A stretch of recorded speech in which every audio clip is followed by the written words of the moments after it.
Solo লিভলিং season 2 এখানে শেষ হয়ে যায় এবং আমরা দেখতে পারি জিনবুকে তার শ্যাডো আর্মির সাথে ফ্লেক্স করতেছে এবং ভাব নিচ্ছে এক কথায়। এবং আপনাদের কি মনে হয় এখানে কি এই ব্যাটলটা শেষ হয়ে গেছিল? না ব্রাদার, এখানে A1 পিকচার্স এই পুরো সিনারিওটা অর্থাৎ এই পুরো ফাইটটা কিন্তু অ্যানিমেশন করেনি, অর্থাৎ এরপরেই কিন্তু শুরু হয় অরিজিনাল ফাইটটা এবং তার সাথে এই পুরো স্টোরিটা। Because of solo leveling Jeju island আর্কের পরে কিন্তু অরিজিনাল স্টোরি স্টার্ট হয় সোলো লিভলিং এর। এবং তার সাথে আজকের ভিডিওতে আমরা এক্সপ্লেন করতে চলেছি সোলো লিভলিং সিজন 3 এপিসোড নাম্বার 1। এবং তার সাথে আপনাদেরকে একটা কথা বলতেই হয়, যদি এই ভিডিওতে আমি ভালো রেসপন্স পাই তাহলে হয়তো আমি ভবিষ্যতে গিয়ে এইটার কন্টিনিউশন করব, বাট যদি এই ভিডিওটাতে তেমন কোনো রেসপন্স না আসে তাইলে এই যাত্রাটা আমাদের মনে হয় এখানে ইন্ড করে দিতে হবে। তো আপনারা যারা আছেন আমার ভিডিওগুলো কন্টিনিউ দেখেন তারা একটু কষ্ট করে লাইক করবেন এবং কমেন্ট করে আমার যে আত্মবিশ্বাসটা এটা অবশ্যই একটু বাড়িয়ে দিবেন।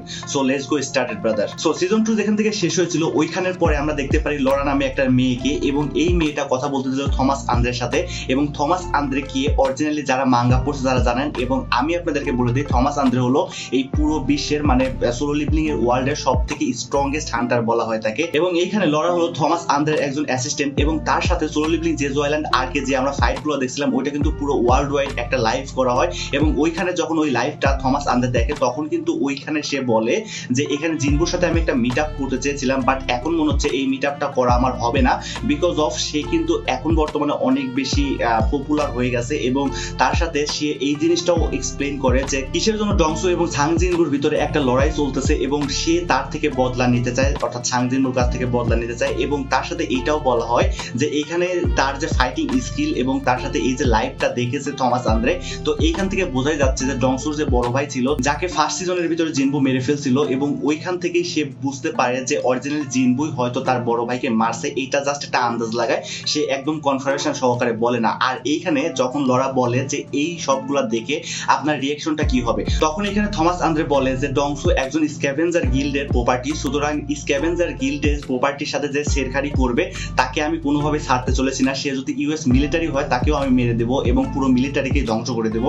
আর স্ক্যাভেঞ্জার গিল্ডটা অরিজিনালি আমার, সুতরাং আমার প্রপার্টি আমারই থাকবে এবং যে কেউ আমার প্রপার্টির সাথে কোনো কিছু করতে গেলে তাকে আমি কোনোভাবে ছাড়তে চলেছি না, তাকে একদম মেরে ফেলবো, এটা ফর শিওর। আর সে এটাও অ্যাড করে যে তুমি আমাকে খুব ভালোভাবে চেনো, আমি কত দূর যাইতে পারি আমার প্রপার্টিকে রক্ষা করার জন্য, সেই জিনিসটা আমার না বললেও চলবে, এটা লরাকে বলে। এরপরে এই সিনটা শিফট হয়ে যায় এবং তারপর আমরা দেখতে পারি বেনোর এবং মাইকেল নামে দুইজন মানুষকে, এরা দুইজন কথোপকথন করে যে জিনবু একজন অনেক ভালো হান্টার, তো দ্যাটস ওয়াই তারা জিনবুকে আনতে চায় ইউএসএ তে, এবং ইউএস এর ভিতরে তাকে একদম পারমিট দিতে চায় এবং ইউএসএ তে তাকে রাখতে চায় পার্মানেন্টলি ভাবে। এর আগেও কিন্তু তারা কোরিয়া থেকে একজন হান্টারকে ইউএসএ তে পার্মানেন্টলি শিফট করে দিয়েছে, সে হলো ডংসু, এবং ডংসু কিন্তু বর্তমানে ইউএস এর একজন মেম্বার এবং তার সাথে সে একজন ইউএস এর নাগরিক বর্তমানে। এবং তারা এটাও ভাবে যে আমরা সাউথ কোরিয়া থেকে অলরেডি একটা হান্টারকে নিয়ে আসছি আমাদের ইউএসএ তে, বাট এখন যদি সাং জিনবুকে নিয়ে আসতে যাই তাহলে অবশ্যই এটা নিয়ে অনেক বড় একটা কাহিনী তৈরি হয়ে যাবে। সুতরাং তারা এই জিনিসটাও মেনশন করে যে যদিও সাং জিনবু অনেক ভালো একজন হান্টার, তবুও তার জন্য এইটুকু রিস্ক তো আমি নিতেই পারি, এবং এই কথাটা বলেই এখান থেকে আমাদেরকে শিফটিং করে দেওয়া হয়। এবং তারপরে আমাদেরকে দেখানো হয় সাং জিনবুকে যে গাড়ি থেকে নামতেছিল এবং তার সাথে মিট করার জন্য একজন মানুষ আছে, তার নাম হলো অ্যাডাম, এবং সে এইটা মেনশন করে যে আমি তোমার সাথে মিট করার জন্য তোমার অফিসে গেছিলাম, বাট ওইখানে গিয়ে তোমাকে পাই নাই। সো এইখানে তার একটা জিনিস মনে পড়ে যে তার যে বন্ধু আছে অর্থাৎ জিনও, তো ও কিন্তু বলেছিল তাকে যে তোমার সাথে মিট করতে একজন আসছিল, সুতরাং ওই জিনিসটা তার মনে পড়ে যায়। এবং এই জিনিসটা কিন্তু অ্যানিমের ভিতরে অলরেডি দেখানো হয়েছে, আপনাদের হয়তো মনে আছে, না মনে থাকলে একটু কষ্ট করে মনে করে নেন। তো তারপরে এখানে অ্যাডাম আমাদেরকে কিছু বলার চেষ্টা করে, এবং এই জিনিসটা এমন কিছু ছিল যে তাকে এমন কিছু ইনফরমেশন দিবে যে ইনফরমেশন গুলো পুরো ওয়ার্ল্ডের থেকেও কেউ জানে না, এবং এই ইনফরমেশন গুলো শুধুমাত্র জিনবুর জন্য, কারণ Jinwoo is a special hunter for USA. And এখানে ইউএসএ টা উল্লেখ করা হয় না, পরবর্তীতে আমরা জানতে পারি যে এখানে ইউএসএ থেকেই অরিজিনালি অ্যাডাম জিনবুকে নিতে আসছে, এবং জিনবুকে সে বলে যে এই ইনফরমেশন শুধুমাত্র তোমাকেই দেওয়ার মতো মনে করেছি বলেই তোমাকে দিচ্ছি আমি। আর এখানে জিনবু প্রশ্ন করে যে আমি কেন, এখানে সে বলে যে তুমি একজন স্পেশাল আমাদের জন্য, সেই জন্যই তোমাকে এই অফারটা বা এই ইনফরমেশনটা দেওয়ার ছিল আমাকে। এবং ওইখানে জিনবু বলে যে না, এখানে আমি ইন্টারেস্টেড না এখনকার জন্য, আমি ভেবে চিন্তে তোমাকে উত্তর দিব।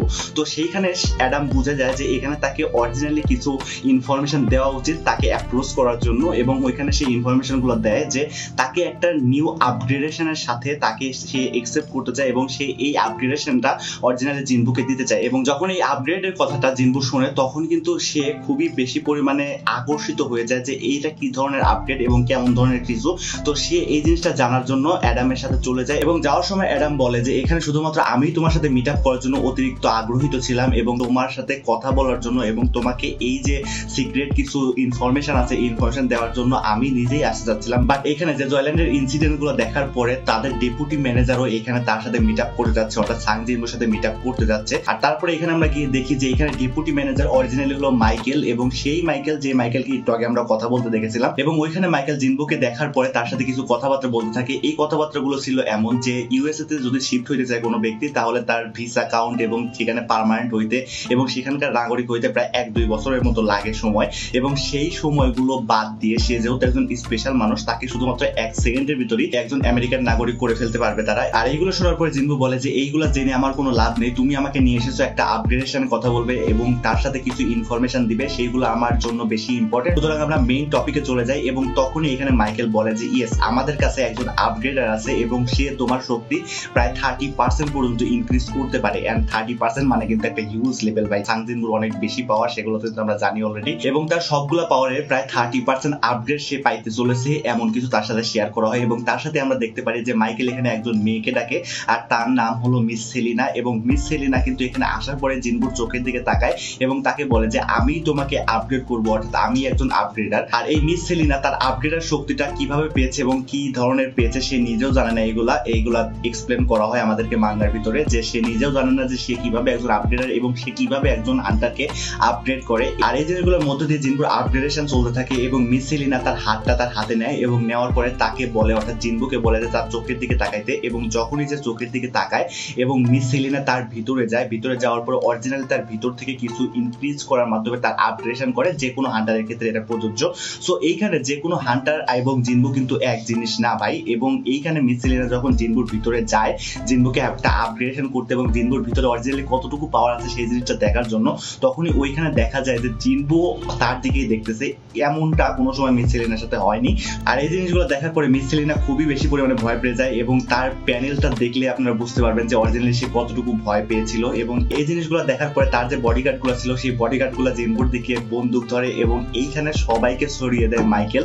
এন্ড মাইকেল সরানোর পরে বলে যে এইখানে যদি এখন থমাস আন্ডে থাকতো তাইলে তোমাদের সবাইকে মেরে ফেলতো। এবং জিনবু জাস্ট বসে আছে ভাই, সে জাস্ট মজা নিচ্ছে এই জিনিসগুলো নিয়ে, মানে কি হইলো কি হইল না হইলো এই জিনিসগুলা তাকে এক্সপ্লেন করার মতো কেউ নেই। জিনবু জাস্ট কোনো কিছু না ভেবে যে আমার আপগ্রেডেশনের জন্য আমি আসছি, সুতরাং এইখানে তো আমাকে আপডেট করতে হবে। আর আরেকটা জিনিস আপনাদেরকে জানিয়ে দেই যে মিস সেলিনা সাধারণত 3টা ধাপে আপডেট করে, এবং এই 3টা ধাপের ভিতরে ফার্স্ট ধাপটা সে কমপ্লিট করতে গেছিল, যেখানে ফার্স্ট ধাপ কমপ্লিট হওয়ার পরে তাদের পিছনে ঘোরার কথা ছিল যে ফার্স্ট ধাপে মনে করেন 10% ইনক্রিজ হবে তার পাওয়ার, তো তারপরে কিন্তু ইচ্ছা করলে জিনবু কিন্তু তাদের পিছনে যাইতে হবে, ইচ্ছা না করলেও আর কি। সো এই জিনিসটা কিন্তু তারা ভাবতেছিল, বাট এখানে যে এমন একটা কাহিনী হয়ে যাবে সে ভাবতেও পারেনি কোনো সময়। এবং তারপরেই এখানে বলা হয় যে আমাদের আপগ্রেডেশনে এখন শরীরটা ভালো নেই, সুতরাং তোমাকে আবারও ডাকা হবে যখন সে ঠিক হবে, এবং আস্তে আস্তে সে যখন রিকভার হবে তখন তোমাকে তোমার আপগ্রেডেশন দেওয়া হবে। এবং তার সাথে তাদের মেইন মোটিভটাও কমপ্লিট হবে কাইন্ড অফ, মানে তারা যে পরিকল্পনা নিয়ে সাং জিনবুকে এখানে ডাকছিল তাকে ইউএস এর একজন হান্টার হিসেবে নিয়ে যাবে একদম পুরোপুরি ভাবে। সুতরাং এই জিনিসগুলো কিন্তু তাদের মাথায় ছিল। এবং এইখানে যখন মিস সেলিনাকে জিজ্ঞেস করা হয় যে তোমার কি হয়েছিল, তখন মিস সেলিনা তাকে জবাব দেয় যে সে একজন কিং, মানে তার পাওয়ারের কোনো লিমিটেশন নাই। বুঝতেই পারতেছেন সাং জিনবু তো সাং জিনবুই। এবং ওইখানে সে বলে যে আমি যখন তার ভিতরে দেখতেছিলাম সে আমার দিকে তাকিয়েছিল, এবং এই তাকানোটা শুধুমাত্র সাং জিনবু ছিল না, সে অন্য কেউ ছিল যে সাং জিনবুর ভিতরে আছে, এবং সে সাং জিনবুকে পাওয়ার দিচ্ছে, এবং এই পাওয়ারের কোনো লিমিটেশন নেই। সুতরাং বুঝতে পারতেছেন তার আপগ্রেডেশনের কোনো দরকার নেই, এটা আমার অপিনিয়ন। ওকে, আর তারপরে এখান থেকে সিন কাট অফ হয়, এবং কাট অফ হওয়ার পরে আমরা দেখতে পারি ফার্স্ট মোনার্ককে, এবং ফার্স্ট মোনার্ক একজন মানুষের সাথে ছিল। সেই মানুষটাকে আমাদেরকে দেখানো হয়েছিল যখন জিনবুর বাবাকে দেখানো হয়েছিল, ওই টাইমে কিন্তু জিনবুর বাবার সাথে সেই ছিল, ওই মানুষটাকে এখানে দেখানো হয়। এবং তারপরে আমরা দেখতে পারি এখানে আরেকজন আসে, সে হলো ইউগো মন্ট নামে একজন মানুষ আসে, এবং মানুষ না, ও মোনার্ক অরিজিনালি। তো ও আসে, এবং সে আসার পরে এখানে ফার্স্ট মোনার্ককে বলে যে সাউথের দিকে একটা ল্যান্ড আছে, সেই ল্যান্ডের ভিতরে একটা নির্দিষ্ট এরিয়ার ভিতরে আমি কিছু সেন্স করতে পারছি। এবং সেখানে ফার্স্ট মোনার্ক বলে যে তুমি যদি ওই এরিয়ার কথা বলো, মানে সাউথ কোরিয়ার কথা বলা হচ্ছে অরিজিনালি, তাইলে তুমি যদি সার্টেন অ্যামাউন্ট অফ ল্যান্ডের কথা বলো যেখানে শ্যাডো মোনার্ক আছে, তাহলে আমি এই জিনিসটা নিয়ে অতটা এক্সাইটেড না। এবং তার সাথে এখানে ইউগো মন্ট আরেকটা জিনিস তাকে বলে যে এইখানে তুমি যাকে খুঁজতেছো, অর্থাৎ the greatest fragment of life, এই জিনিসটাও কিন্তু ওইখানেই আছে। অর্থাৎ এখানে গ্রেটেস্ট ফ্রেগমেন্ট অফ লাইফের কথাটা একজনকে নির্দেশ করে বলা হচ্ছে, আর তারা হলো একজন না, অনেকজনই আছে, মোটামুটি 5 জন না 6 জন আছে, মোট মিলে আমাদেরকে অ্যানিমের ভিতরে 6 জনকে দেখানো হয়েছে যারা গ্রেটেস্ট ফ্রেগমেন্ট অফ লাইফের যে পাওয়ারটা সেটা ইনহ্যান্স করে, অর্থাৎ রুলার্স এর পাওয়ার ইনহ্যান্স করে যারা। আই থিঙ্ক আপনারা বুঝে গেছেন আমি কি বলতে চাচ্ছি। তারপরে এই নিউজটা শোনার পরে সে বলে যে এইটা অরিজিনাল আমার জন্য নিউজ, এবং এই নিউজটাই আমার জন্য সব থেকে উপকারী, পারি এবং তারপরে আমরা দেখতে পারি যে তাদের পাশে সাংজিনুর মতো দেখতে একজন মানুষ দাঁড়ায় আছে এবং সে হুট করে দাঁড়ায় পড়ে এসে এবং দাঁড়ার পরে এখানে ফার্স্ট মোনার্ককে বলে যে তুমি কি সাউথ কোরিয়ার কথা বলছো, যদি তুমি সাউথ কোরিয়ার কথা বলো তাহলে এইখানে তোমার জন্য খুবই খারাপ কিছু অপেক্ষা করতেছে।